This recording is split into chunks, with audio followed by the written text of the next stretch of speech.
Hey, what's going on, guys? Dr. Sean J. Harris here, Generational Wealth Academy. Happy Thursday, everybody. Saturday, number 5. Listen, I want to come at you and give you some information.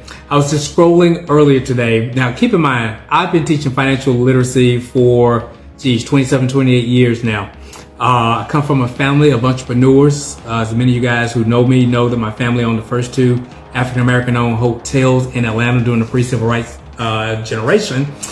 And my parents owned companies growing up. Tara and I own multiple companies, and you guys know we have kids who run highly successful companies. So I preface this by telling you that because it's important. Here's why I said that. I've been teaching for a long time. My principles don't change.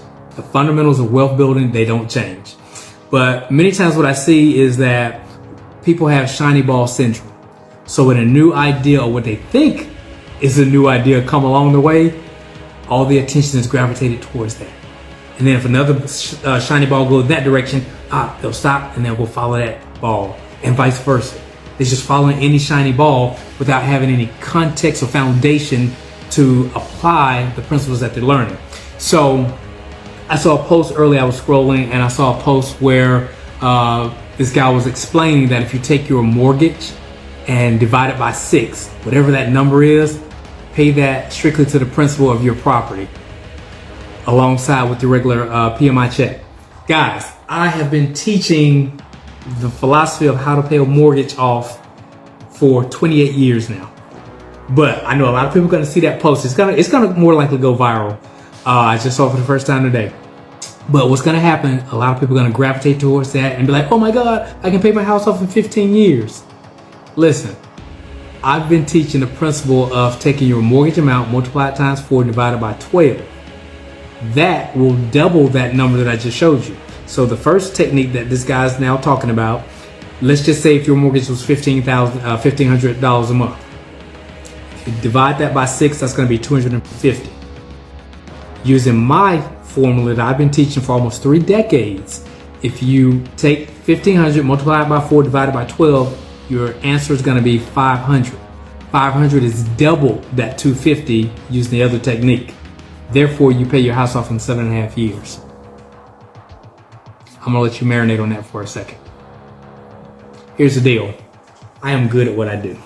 I am the best at what I do as far as teaching legacy wealth, to be able to grasp information from previous generations, capitalize that, and build on top of what we're already building in this current generation, in my generation, and then take that and build out major business systems in my kids that will enable my grandkids, great-grandkids, and other descendants that I will never get an opportunity to meet to live extraordinary lifestyles, to be able to have both time and money freedom.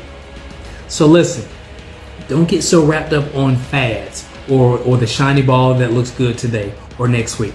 Go with proven systems, proven principles and laws when it comes to finances.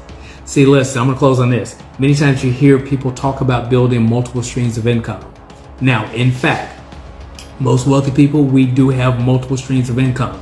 But here's the mindset that most people think that means is that you have 7 streams of income and they're all 6- and 7-figure income sources annually. That's not the case. A tree. If you have a tree system, let's use an oak tree since that's a mighty big tree, the mighty oak. You have a root system that comes down. The first root is what's called a tap root. That tap root tends to go down 4, maybe 5 feet. Its sole purpose is to attain water and nutrients. Subsequently, it's used to stabilize the tree also, but that's not its main purpose. The main purpose is to go down deep enough to attain water and nutrients. The second root, it'll probably be about 3 feet deep.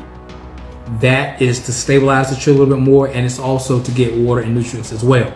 But if you look at the rest of the root system, they're very shallow. Sometimes the roots may only be 2 feet max. But what that does is stabilizes the tree. So if you ever watch a tree that's been toppled in a storm, you'll notice that you'll see a lot of shallow roots. And it's like, wow, that big giant tree was only held in the ground by those shallow roots. Yeah, those are the stabilizers. but that taproot stayed in the ground. Even when the tree toppled, you always notice that one big root that just doesn't come out of the ground because it ran so deep.